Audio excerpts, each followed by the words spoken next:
Good morning student. I hope you are all fine student. So let's study. Okay. First chapter हम लोगों का जिसको हम लोग पढ़ रहे थे, न्यू टॉपिक को देखते हैं इस चैप्टर में. ओके देखिए, न्यू टॉपिक है हमारा जगत प्लांटी. जगत प्लांटी पादप. प्लांटी मतलब प्लांट, जितने भी पादप आते हैं. Kingdom Plantae. ठीक, इसके जो करेक्टर हैं उसको ध्यान से देखिएगा, अच्छे से केयरफुली. फर्स्ट पॉइंट है, पादप जगत के सभी जीव बहुकोशिकीय व यूकैरियोटिक कोशिका वाले होते हैं. देखिए, जीव जगत और पादप जगत के में एक मेन डिफरेंस आपको क्लियर यहीं पर सामने हो गया है कि जो प्लांटी किंगडम है, यानी पादप जगत के जितने भी जीव, सभी जीव क्या होते हैं बच्चों, वो बहुकोशिकीय व यूकैरियोटिक कोशिका वाले होते हैं. ठीक, फिर है दूसरा, अधिकांश पौधे की कोशिकाओं में हरित लवक पाया जाता है. मतलब कि इसमें जो प्लांटी जगत है उसके अधिकांश पौधों की कोशिकाओं में हरित लवक पाया जाता है, जिससे ये पौधे प्रकाश संश्लेषण की क्रिया करके भोज्य पदार्थों का निर्माण करते हैं, अर्थात ये स्वपोषी होते हैं. तो इससे पहले भी बच्चों आपको स्वपोषी क्या है ये हमने अच्छे से आपको क्लियर किया था. स्वपोषी वो जो अपना भोजन स्वयं बना लेते हैं. उसमें कौन आते हैं, प्लांट, और वो प्लांट जिनमें क्लोरोप्लास्ट पाया जाता है, यानी कि हरित लवक.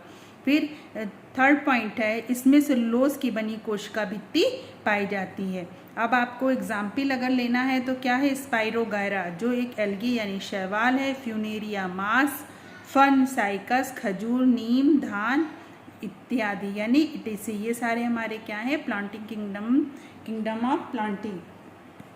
अब यहाँ पे नेक्स्ट पैराग्राफ से देखिए, यहाँ पर ढेर सारी पिक्चर्स बनी हैं बच्चों प्लांट की, जैसे स्पाइरोगायरा.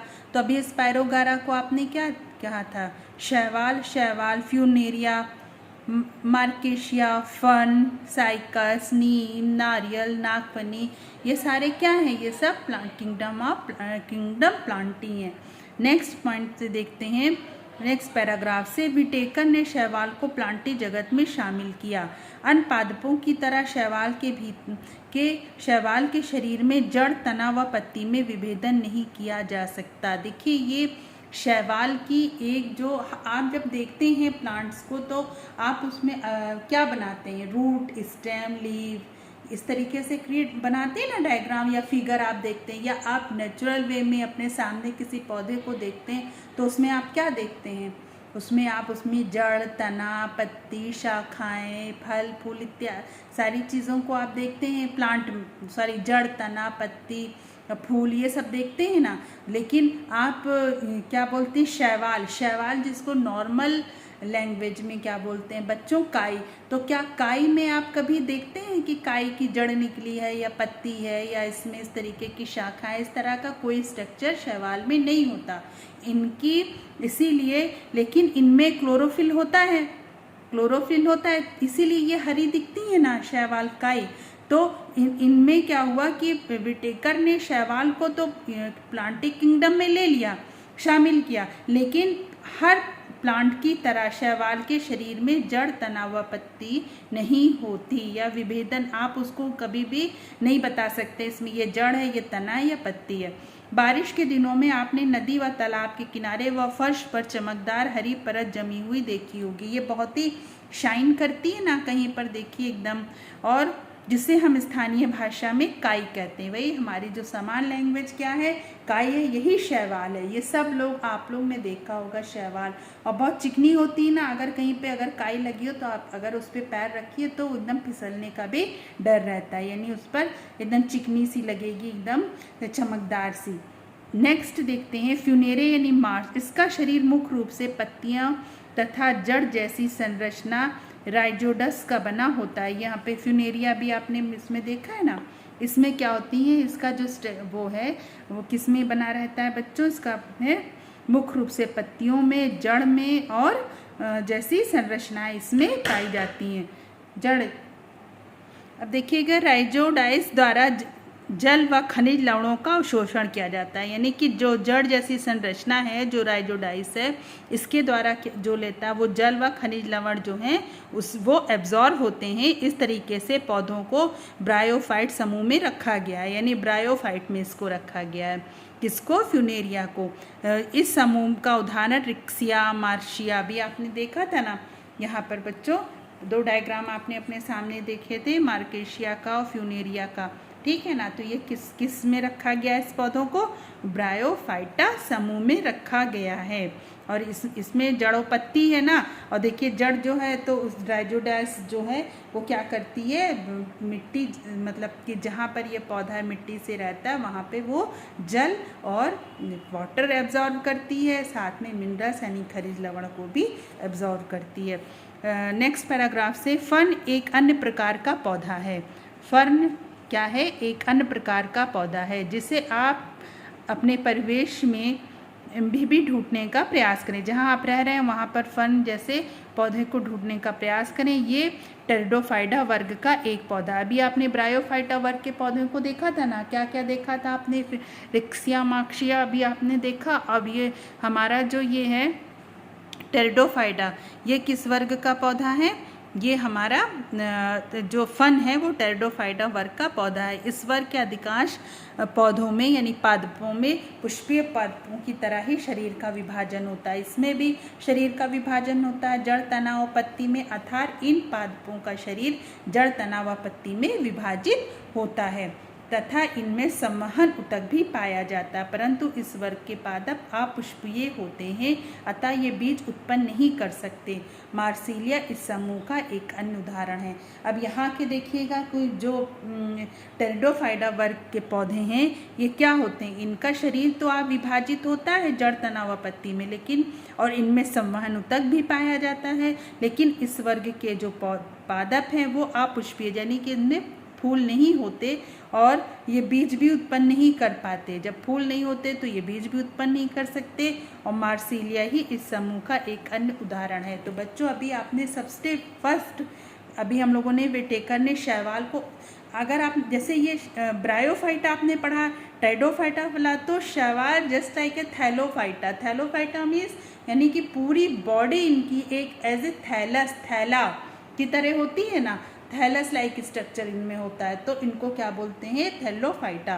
तो विटेकर ने शैवाल को प्लांटी जगत में शामिल किया, ये आपने अभी देखा, ब्रायोफाइटा को देखा, ठीक है ना। और नेक्स्ट अभी आपने टेरिडोफाइटा को पढ़ा।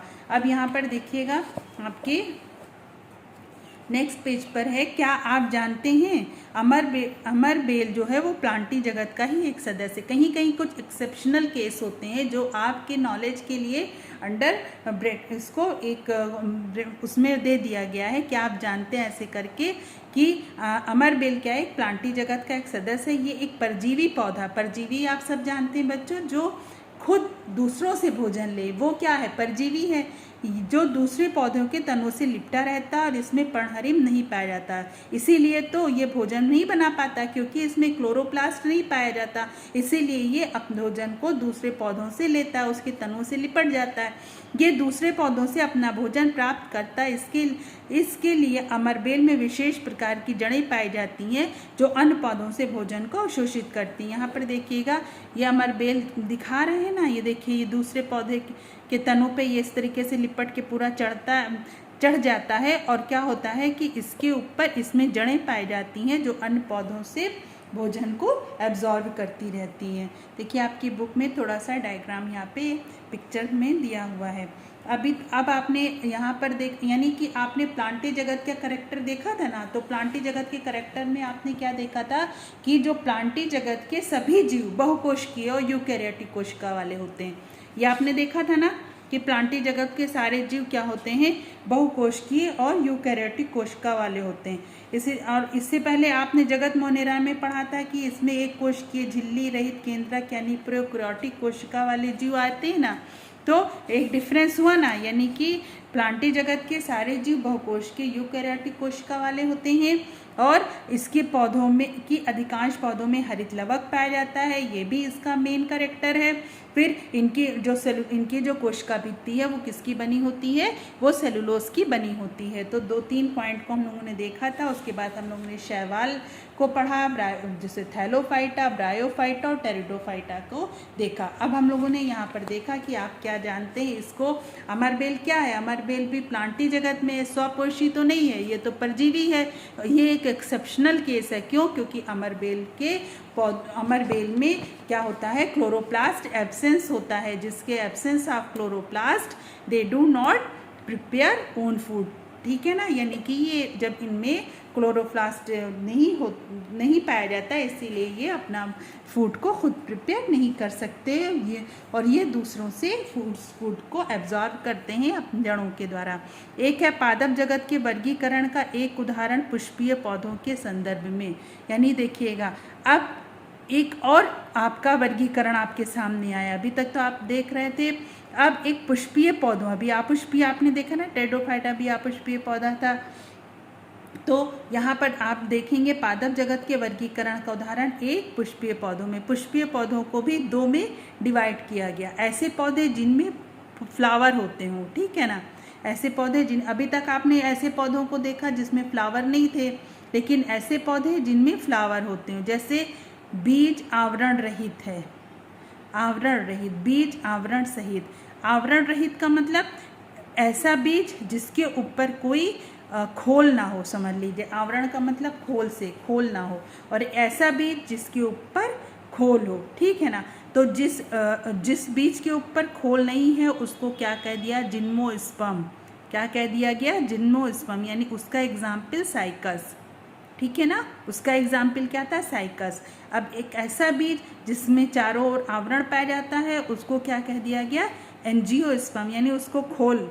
अब फिर इस एंजियोस्पर्म को भी 2 भागों में बांटा गया। जैसे फर्स्ट है एक से अधिक बीज पत्र, यानी 2 बीज, जिन बीजों में एक से अधिक बीज पत्र हो। यानी कि आप कभी देखिएगा ना कि चना, मटर, मूंग, ये सब में आप इनको 2 में ऐसे करिए तो 2 टुकड़ों में टूटती है। मटर भी 2 में अलग हो रहा है, मूंग दाल भी 2 में अलग हो रही है। तो यानी कि द्विबीजपत्री होते हैं, ठीक है ना। जैसे कि इनमें मूसला जड़ें होती हैं, पत्तियों में जालिका व शिराविन्यास होता है। तो जालिका व शिराविन्यास क्या है, ये भी आपको बताए थे इससे पहले। अब एक बीजपत्री जैसे समझ लीजिए जिसको आप 2 पार्ट में ना बांट सकें। जैसे हुआ गेहूं, तो गेहूं को आप इजीली 2 पार्ट में थोड़ी बांट पाते हैं ना, लेकिन चने को आप इजीली 2 पार्ट में बांट देंगे तो वो द्विबीजपत्री हुआ। मटर को आप आराम से 2 भागों में बांट सकते हैं, मूंग को आप 2 भागों में बांट सकते हैं, लेकिन गेहूं है, मक्का है, मक्का यानी कि आपका ये कॉर्न, ठीक है ना, तो इन सबों को आप 2 भागों में नहीं बांट सकते। इनमें झकड़ा जड़ें होती, झकड़ा समझ रहे हैं ना, अपस्थानिक जड़ें जिसको बोलते हैं, ठीक है ना। और पत्तियों में समांतर शिराविन्यास पाया जाता है। मूसला जड़ें भी बच्चों इस तरह की स्ट्रक्चर होता है, यानी कि एकदम लगेगा सिंपल सा आपको दिखेगा, ठीक इस तरह के स्ट्रक्चर में कि ये मूसला जड़ का जो उदाहरण है इसको आपको समझा देते हैं। देखिए मूसला जड़, यानी कि आप लोग इसको बनाए होंगे छोटे क्लासेस में। मान लीजिए ये 2 जड़ हैं, ठीक है ना, एक ये हमारी क्या है, ये एकदम इस तरीके की जड़ होती है, ठीक है ना। मेरे डायग्राम को देख के हंसिएगा मत बच्चों, ओके। तो और एक ऐसी जड़ें होती ना, वो एकदम ही गुच्छे टाइप की होती हैं, ठीक है। तो ये कौन सी है, झकड़ा, और ये कौन सी है, मूसला, झकड़ा, ठीक। यानी अपस्थानिक जड़ें, ये अपस्थानिक हैं और ये मूसला जड़ हैं। अब गेहूं हुआ और मक्का, इन सबों में अपस्थानिक जड़ें होती हैं। और अच्छा, इसमें द्विबीजपत्री में जालिका व शिराविन्यास समझते हैं, इससे पहले भी आपको दिखाया गया था। जालिकावत रहता है, यानी कि इस तरीके से पूरा नेट बना रहता है, इसमें कोई समांतर नहीं रहता है। ऐसे शिराविन्यास जैसे लगेगा सब इधर उधर ऐसे ऐसे, लेकिन समांतर शिराविन्यास आप एकदम बराबरी से रहता है, ठीक है, इस तरीके से। ये कौन सा है, समांतर, समानांतर, और ये जालिकावत शिराविन्यास। ये समानांतर लिखिएगा बच्चों, इसको समानांतर, समांतर या समानांतर शिराविन्यास, समानांतर शिराविन्यास। और ये जालिकावत शिराविन्यास। तो ये दो डिफरेंस आपने बाय डायग्राम इसको अच्छे से समझ लिया ना। अब आपके माइंड में ये अच्छे से बैठ भी गया होगा और इसको आप फिर कभी भूलेंगे भी नहीं। देखिए यहाँ पर एक है, क्या आप अपने आसपास पाए जाने वाले कुछ पौधे जैसे आम, धान, महुआ, घास, मक्का आदि के पत्तियों को देखें। आप इसको खुद देखें बच्चों, जो भी पौधे आपके आसपास हैं, ज़रूरी नहीं है सारे पौधे आपको मिले, इसमें से कुछ मिल सकते हैं आपको। आम का मिल सकता है, घास देख सकते हैं, मक्का को देख सकते हैं, धान है, इन सब पत्तियों को देखिए, इनकी जड़ों का अवलोकन करें, मतलब देखिए इनकी जड़ों के प्रकार व शिराविन्यास में क्या संबंध मिलता है लिखें। यानी कि इनमें कौन सी जड़ें पाई जाती हैं, मूसला जड़ की झकड़ा यानी अपस्थानिक जड़, या जालिकावत शिराविन्यास है कि इसमें समांतर शिराविन्यास, इस तरह का कौन सा शिराविन्यास है, ये भी आप इसको अवलोकन करें, देखें। नेक्स्ट पॉइंट है हमारा जगत एनिमेलिया यानी जंतु जगत। अभी आप किन्ने पढ़ा था ना, जगत एनिमेलिया। अभी आपने इससे पहले प्लांट किंगडम पढ़ रहे थे, तो ये क्या है हमारे जगत एनिमेलिया, जंतु जगत। अब इसमें देखिएगा, इस जगत के जीव बहुकोश के यूकैरियोटिक व विषमपोषी होते हैं। तो अभी आपने प्लांट किंगडम में देखा था ना कि इस जगत के जीव भी बहुकोश के यूकैरियोटिक स्वपोषी थे, लेकिन यहाँ पर किंगडम एनिमेलिया में इस जगत के जो जीव होते हैं वो बहुकोश के होते हैं, यूकैरियोटिक व विषमपोषी होते हैं। इनकी कोशिकाओं के चारों ओर कोशिका भित्ति नहीं पाई जाती। इनकी कोशिकाओं के चारों ओर कोशिका भित्ति नहीं पाई जाती ना। लेकिन जब हम प्लांट जगत पढ़ रहे थे तो उसमें था ना कि इनमें सेलुलोज की बनी कोशिका भित्ति पाई जाती है। तो डिफरेंस है ना प्लांट, किंगडम ऑफ प्लांट और किंगडम ऑफ एनिमेलिया में। फिर है, इनकी कोशिकाओं में हरित लवक भी नहीं पाया जाता, लेकिन प्लांटी की जो किंगडम ऑफ प्लांटी थी उनकी कोशिकाओं में हरित लवक पाया जाता था। फोर्थ है, इन जीवों में पोषण अंतर ग्रहण द्वारा होता है। इनमें भोजन को ग्रहण करने के लिए विशिष्ट अंग होते हैं। इनमें मतलब स्पेशल अंग होते हैं जिससे ये अपने भोजन को लेते हैं, यानी अंतर ग्रहण करते हैं। फिर जैसे तितली में रस चूसने वाली नली होती है, यानी कि स्पेशल संरचनाएं पाई जाती हैं या स्पेशल अंग होते हैं, ऑर्गन होते हैं। जैसे तितली जिसमें रस चूसने के लिए नली, मनुष्य में मुंह होता है, आप मुंह में ही अपने उस फूड को लेते हैं, पक्षियों में चोंच होती आदि। यानी ये सब विशिष्ट अंग हुए किसके, एनिमेलिया के। फिर अधिकांश जंतुओं में प्रचलन अंग भी पाया जाता है, जैसे कि प्रचलन समझ रहे हैं, लोकोमोशन, मूवमेंट, ओके, मूवमेंट करने के लिए। जैसे कि अब शेर है, मैना है, मछली है, मनुष्य है, हाइड्रा, फीता, केचुआ, घोंगा, बिच्छू, गिलास आदि। यहाँ पर देखा जाए तो सितारा मछली आदि, घोंगा, बिच्छू, सितारा मछली आदि, ये सारे क्या है हमारे एनिमेलिया के उदाहरण हैं, किंगडम एनिमेलिया के उदाहरण हैं। अब प्रचलन अंग हुए, जैसे आपी में पैर होता है जिससे आप इधर से चलते हैं, या ड्रैगन फ्लाई को देख रहे हैं, इसमें पंख होता है तभी ना ये अच्छे से उड़ पाती है। तोता है, तोते में भी पंख है तब ये मूव कर पा रहा है। हाथी को देख रहे हैं, इसके पैर हैं तब ये इजिली चल पा रहा है, ठीक है ना। कृमि है, इनमें भी रेंगने के लिए इनके खंड युक्त होते हैं ताकि ये इजिली, इसे चपटा कृमि है ये भी, ये तो इसमें आपको समझाते हैं। ये फिन्स होते हैं, इनके पैर फिन्स होते हैं ताकि ये भी इजिली चल सकें। जोंक को भी अच्छे से सक करके पकड़ के चल लेते हैं। तो और इसी तरीके से घोंगा को भी आपने चलते देखा है ना। और सीप, यानी कि सब में अब नीचे देखते हैं तो आप देखिएगा ये भी लोकोमोशन होता है, रेंग के चलता है। मेंढक में भी पैर होते हैं, उछल के चल पाता है। चमगादड़ में पंख हैं जिससे इजिली ये उड़ पा रहा है। तो इस तरीके से इसमें टंडे के ये पाए जा रहे हैं। तो इसी से क्या होता है, ये सब लोकोमोशंस इसमें प्रचलन अंग होते हैं जिसकी वजह से ये इजिली चल सकते हैं। नेक्स्ट से देखते हैं जंतु जगत का एक वर्गीकरण रीढ़ की हड्डी वाले जंतु के संदर्भ में। अब इसमें हम लोग क्या करेंगे, देखिए रीढ़ की हड्डी। अब आप सोचिए रीढ़ की हड्डी क्या है, बैकबोन, नोटोकॉर्ड, ओके। देखिए जो ये रीढ़ की हड्डी है ये एक कॉर्डेटा और नॉन कॉर्डेटा में मेन डिफरेंस करती है। कॉर्डेटा ऐसे जंतु होते हैं जिनमें रीढ़ की हड्डी पाई जाती है और नॉन कॉर्डेटा में ऐसे जंतु आते हैं जिसमें रीढ़ की हड्डी नहीं पाई जाती। रीढ़ की हड्डी आप खुद भी देख सकते हैं, पीछे आपके पीठ में सर से लेके पूरा नीचे तक रहती है ना, बीच में जिसको बोलते हैं मोटी सी हड्डी होती है जो आप पूरे शरीर को एक अच्छे से मजबूती से ढांचा भी देती है। तो यानी कि जो रीढ़ की हड्डी पूरी फैली हुई होती है ये हमारी क्या कहलाती है, नोटोकॉर्ड कहलाती है, रीढ़ की हड्डी कहलाती, मेरू रज्जु जिसको बोलते हैं। और इसी हड्डी के, रीढ़ की हड्डी के बेस पर ही दो तरह के जीव एनिमल भी थे, एक कॉर्डेटा और एक नॉन कॉर्डेटा। तो यहीं पर जंतु जो हैं उनको हम देखते हैं। ऐसे जंतु जिनमें रीढ़ की हड्डी पाई जाती है वो कॉर्डेटा में आते हैं, ठीक है ना, और ऐसे जंतु जिनकी रीढ़ की हड्डी नहीं पाई जाती वो नॉन कॉर्डेटा में आते हैं। तो यहाँ पर देखिएगा जंतु जो एनिमल्स हैं उनको रीढ़ की हड्डी के बेस पर ही दो भागों में बांटा गया, रीढ़ की हड्डी उपस्थिति, रीढ़ की हड्डी अनुपस्थिति। अब रीढ़ की हड्डी जिसमें अनुपस्थिति थे पहले उसको देखते हैं। तो देखिए जो अनुपस्थित का मतलब इसमें नहीं है, तो आप अपने घर के आसपास भी आराम से देख सकते हैं, जैसे चींटी है, ठीक है ना, क्या आपको इसमें रीढ़ की हड्डी दिखती है? नहीं। जोंक हो गया, मच्छर है, घोंगा है, केचुआ है, फीता कृमि है, ये सब में कोई भी रीढ़ की हड्डी नहीं पाई जाती। और जिसमें रीढ़ की हड्डी पाई जाती फिर उसको दो भागों में बांटा गया है, जैसे त्वचा पर जिसके बाल हो वो, और जिस पर त्वचा के बाल ना हो।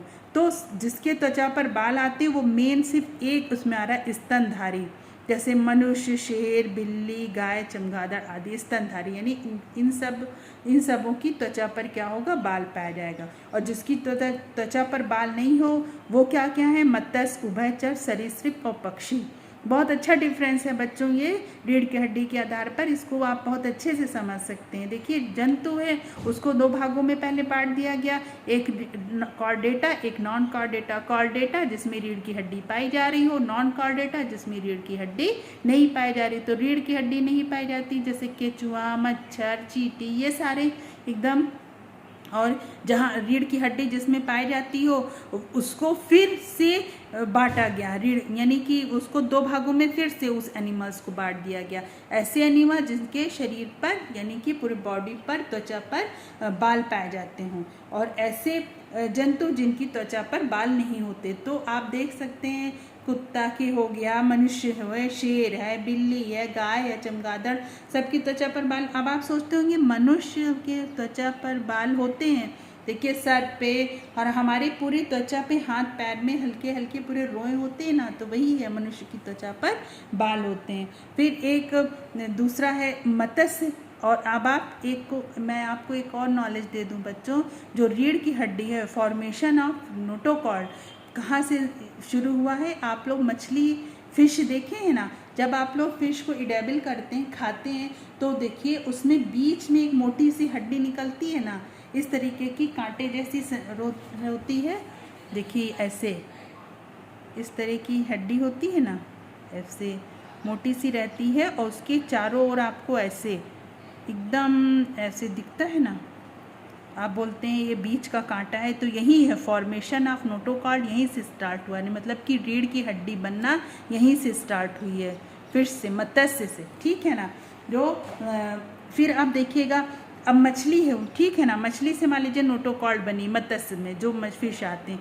अब इसमें उभयचर ऐसे जो पानी में भी रह सकते हैं और ज़मीन में भी रह सकते हैं। उसके बाद जब जो पानी और ज़मीन में रह गए फिर रेंगने वाले आए, जैसे सरीसृप जो रेंगे भी, और पंछी जो उड़ते हैं आसमानों में।